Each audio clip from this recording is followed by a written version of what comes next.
See how my hair looking. Fine. Beard a little scruffy, but it's all good. Good over on this side. Oh shit, I didn't even know I was recording, my bad.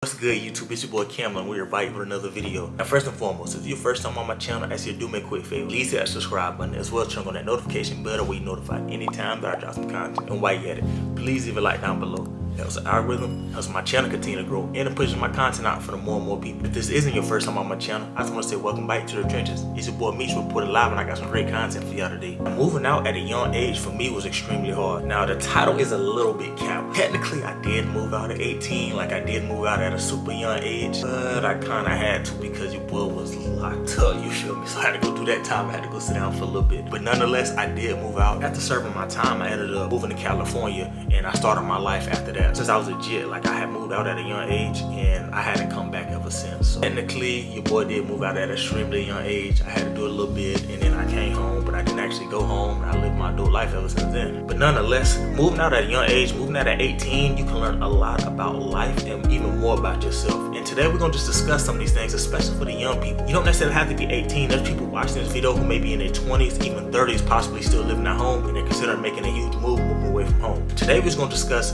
what I learned at a young age, mistakes that I made, and what you could possibly learn from it. Now, first and foremost, I think this is just a no-brainer. It's a given. The very first thing I learned once moving out, life is expensive. You anticipate having to pay your rent, utility bills, internet, Wi-Fi, cable, if those things are important to you. Food, groceries, having to get some furniture. Even if you don't want a lot of furniture, you still need things like a bed. The bare necessities, that stuff. Like, that's the simple stuff. Like, okay, cool. You have an idea about those things, so you're mentally prepared to spend that money for those things.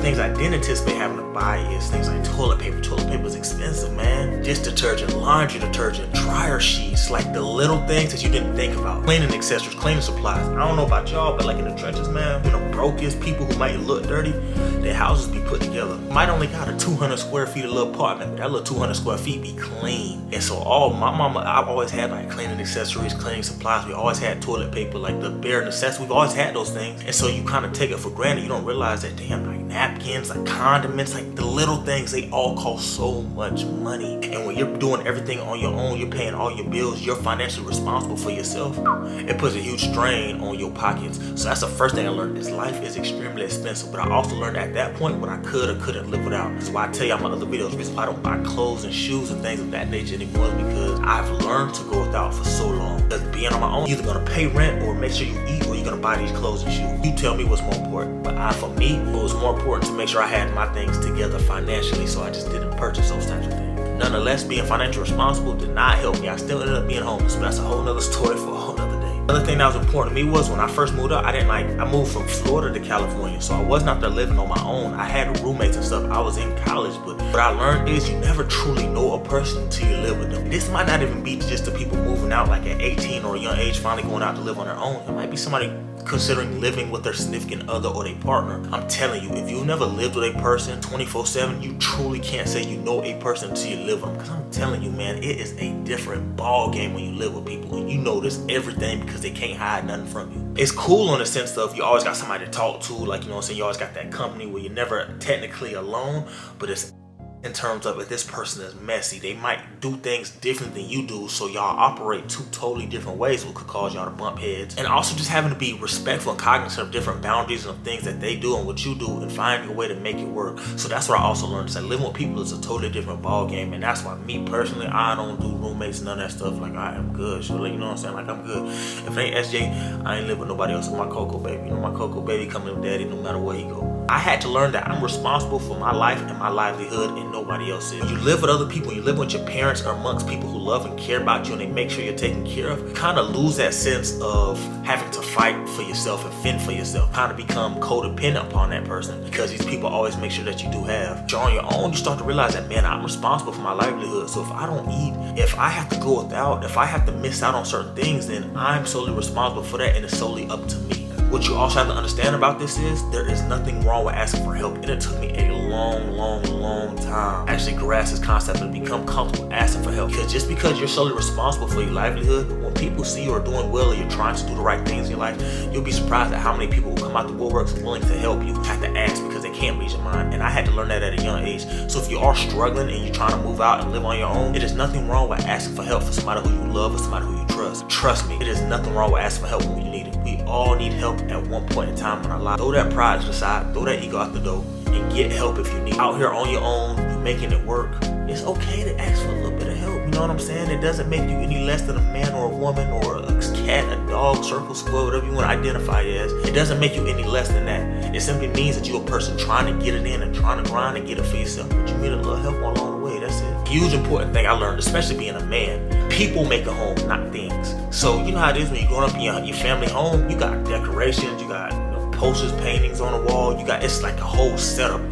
Man, now your boy got a bed, a couple fans, a desk. Yeah, that's it. As far as like furniture goes, I literally have a bed and a desk that I record on, and that is all that is in my room. I don't have anything else. I've become a minimalist living on my own because I've understood items and stuff don't make a home. Furniture, these things don't make a home. People do. And when I first moved out on my own, I was sleeping on the floor. I was sleeping on air mattresses, whatever. So you just have to like figure out what's important to you. But being on your own is such a huge accomplishment and just such a gratifying feeling that, you know what I'm saying, if you don't have the most furniture or nothing like that, or it's even times where I've had to like grab maybe a coffee table or something like that, some lamps, some lights. If I saw it just sitting on the side of the road or somebody had left it by the dumpster, I might grab it myself, clean it off and put it in my crib. That's the type of time we was on. So I had to learn that also. There's nothing wrong with doing what you gotta do until the situation improves. Because when you're living on your own, probably 9 times out of 10 are gonna be broke a lot, or like you're gonna be, you know what I'm saying, you're gonna be on your last a lot. So it's okay when you pay your bills, when you handle your business, there's nothing wrong with being broke and doing what you gotta do. One of the huge things I learned is not only do you have to just continue to do what you gotta do, but you gotta continue to remind yourself of what you've been through. Especially for me, I had moved so far from home. I had moved not to like a different city or a different part, the state. I moved from Florida to California. So we all know what the US map looks like. I went on a completely opposite side of the country. And it was a huge transition for me because the streets operate totally different out there. People operate totally different. What they think is cool, how they dress, how they speak, like how they look, everything is completely different. And so you have to kind of continue to remind yourself of what you've been through so you don't get caught up in the lifestyle or certain things where you're at. You don't get influenced to make negative or wrong decisions. So for me, for example, I'm a guy I've been a heavy advocate. I don't smoke, I don't drink, I never have, never will. I moved to California, we just legalized that. I moved out there a long time ago. We're talking like 6-7 years ago. So at such a young age, I'm moving out there. Everybody smoking weed, and had I not remembered what I've been through or what my reason, my purposes was for being out there, I would have probably succumbed to that and just been getting high, doing the thing, living life. But for me, I was so focused and locked in on my goals and what I came out there to do. I know I had came out there to accomplish a lot through football and through my education. So I was like, you know what, man, I'm cool. Just don't lose yourself, man. Stay true to who you are. Do not lose yourself trying to catch up with people or trying to be like people. And don't lose yourself trying to be somebody you're not. It is okay being who you are and being comfortable in your own skin no matter where you are. Especially for young people, because, I feel like y'all are so influenced by the internet and social media and by other people. So just be yourself, man. When you move out, you're on your own. You're doing your own thing. You might not have the strict parameters that you once had before, so you kind of have this freedom to do whatever you want to do, but just relax. Remember who you are. Remember what you've been through. Remember your reasons for being there. This is just a few things that I learned being on my own. Obviously, there's a whole lot more that we possibly could talk about, just in terms of like what you learned at moving out at such a young age, moving out at 18, but we'd probably be here all day. And I don't know about y'all, but I got things to do.